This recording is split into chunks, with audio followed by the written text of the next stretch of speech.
Hello everyone, welcome to Super Tutor. So today we'll be discussing the top 10 frequently asked interview questions for teachers. So first, let's see the first question. The first question is tell me about yourself. So this is a common question which is asked in every interview to every candidate, right? So the common mistake which we make in the first question itself is that we'll be sharing the personal history or information which is not at all relevant to the job, right? So what you have to do is give a strong response to it. So how do you do that? You'll be saying, I am a dedicated educator with X years of experience, whichever your experience you have to say that. Then experience teaching your subject at the primary or secondary level, and I focus on creating engaging student-centered lessons that cater the diverse learning styles, right?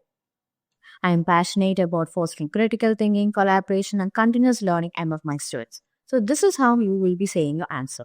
So what you're saying here is you're clearly telling which class you're taking, how many years of experience do you have, your subject, and also what all you did for the school and the students. So you're profiling yourself very well. So this is how you have to start yourself.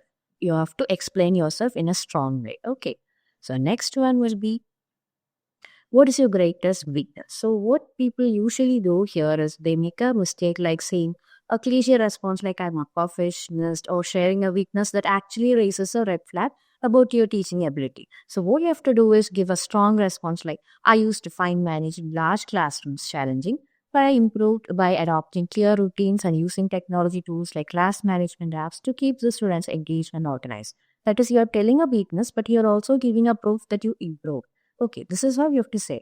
Whenever you say something like a weakness or a problem, you just say the problem and also say you improved this by doing that. Okay, so that is how you have to structure it. And the next question will be, why do you want to work here? So this is a question everybody will be asking.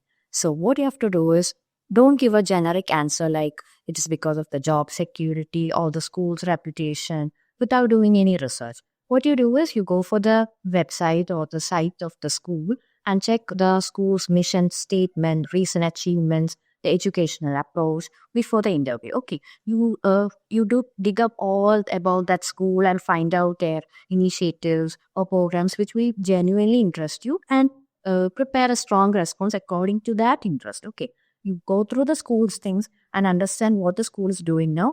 You'll be liking something about school, right? Then form your response. You'll be forming like I respect your school's focus of holistic education and continuous teacher development, and I believe my teaching philosophy and skills align well with your values, and I'm eager to contribute positively to your team and student community. What you are going to say is that your values align with the school's values, like where you respect your school's focus. So I like to join here because of all these reasons, which is aligning with the school's values, right? So they will be knowing that, of course, you understood the school's values. That's why you are applying for it, not just for the job. Okay. So that is how you have to frame your answers. So the fourth question is, where do you see yourself in 5 years? So this is a common question which is asked by the interviewers all the time. So the mistakes we make is we say unrealistic goals that does not align with the school structure or the growth opportunities. What you have to do is give a response according to the school's goals. In that school, the growth you can achieve is this. So you'll be telling that in 5 years, I hope to take on leadership roles in curriculum development or mentoring the new students while continuing to grow professionally and enhance the students' outcomes. So this is how you will be framing your where you see yourself in 5 years. Okay. So now we are going to the next question, which is why should we hire you? So this is another mistake everyone does. They will be telling that I'm hardworking and you will be giving like something phrases without any exams, right? So what you have to do is whenever you say something, provide an example to prove it. So I did this, so I developed all this, so I am good for this job. So that is how you prepare. So I'll be telling like my teaching approach combines strong subject knowledge with interactive methods that engage students effectively, and I adapt lessons to meet diverse needs and consistently receive positive feedback from students and parents. So I did all these work and I got a positive feedback from the students and the parents. So that is how I'm proving myself that you should hire me because I can do all this. Okay. This is how you'll be doing.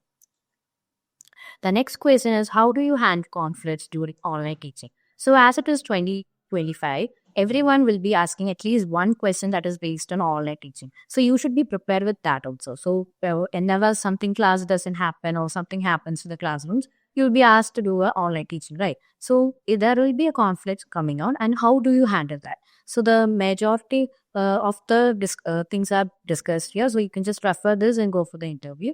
So here the mistake we'll be doing is we are ignoring the or downplaying the unique challenges of virtual education. Like we won't be specifically saying what are the problems we'll be facing, right?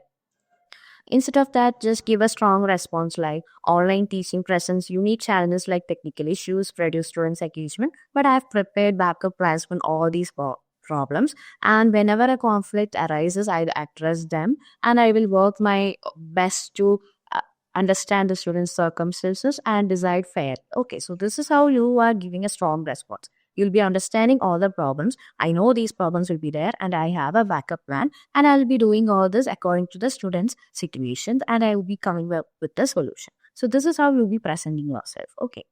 And the next question will be, what is your greatest professional achievement? So this is something where everyone will be telling your personal achievements. This they're not asking your personal achievements. Always focus on the professional achievement. Okay. The mistakes will be like personal. Okay. Instead of that, just say I successfully designed and implemented a cross-disciplinary project that improved the students' collaboration and boosted overall academic performance by 15% in our school. So you're telling them that I did all this and I got a collaboration with students and the parents, and I did all this and I got an academic performance by 15% for the school. Okay, so you are giving them a achievement which they cannot refuse. Okay, so that is how you will be presenting yourself. And next question is, what are your salary expectations? So what we do is we usually tell a price which is out of yourself out, or pricing yourself out, or it will be too low. It is you are undervaluing yourself. So you have to come up with a pricing amount which is in between.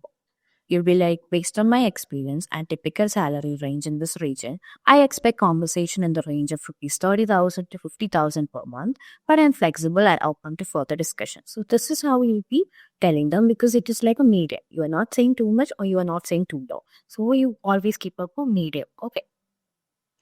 Then, why did you leave your last job? Please don't make a mistake by saying anything negative about your previous employers, colleagues, or students, which will raise a red flag for your professionalism. Instead of that, just say a strong response like, I valued my previous role, but I'm looking for new opportunities to grow professionally and work in an environment that encourages innovative teaching practices.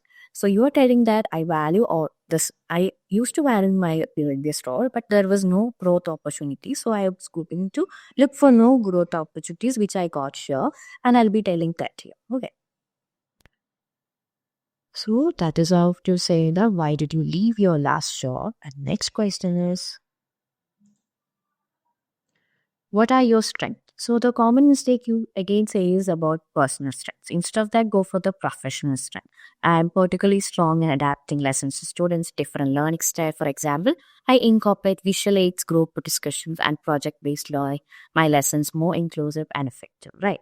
So here what you're saying is you're giving a strong response like I take all this and I was able to make a contribution to the school and make the students better. So these are my strength and I have proof for it. So that is how you're framing it. So here, instead of saying anything that is like a personality trait, you're going for a professional abilities, they will find very good, right? So they will be choosing you. So that is how you have to give your strength. Everything should be relatable to the job, not according to your personal strength. Everything should be professionally kept. Then the last one is key takeaway. So whenever you're going for the interview, for a success interview, like if you don't want to if you want to pass the interview, just go through these three things. That is the most important. First one is research thoroughly. So whenever you go for an interview, go for the whichever school it is or institution or wherever it is, just go for their site. In their website, read everything about the school or institution, understand what is their value, what they want to do, what they're going to achieve in years, what is their priorities, all these you understand, research thoroughly, and then prepare for the interview. Okay, that is one thing. Then provide examples. Whenever you say something about yourself or whichever you did or anything you did professionally, just say with exams. So I did this, I am a proof. That is how you tell. Okay. Just keep it in mind. And next is show growth mindset. So when you are going for that school, you'll be telling that in this 5 years, I'll be doing this and I'm planning to do this for the school. I'm planning this to my future. So you'll be having growth. So they're looking for someone who has a growth mindset, right? So if you say like, I'm in 5 years, I'll be doing better than this, they'll, of course, they're going to choose you. So that is how you do with the EW. Okay. So that's it. So if you have any doubts, just write it in the comment section. We'll be addressing that. And to watch more videos, follow Super Tutor and subscribe us. And thank you for watching.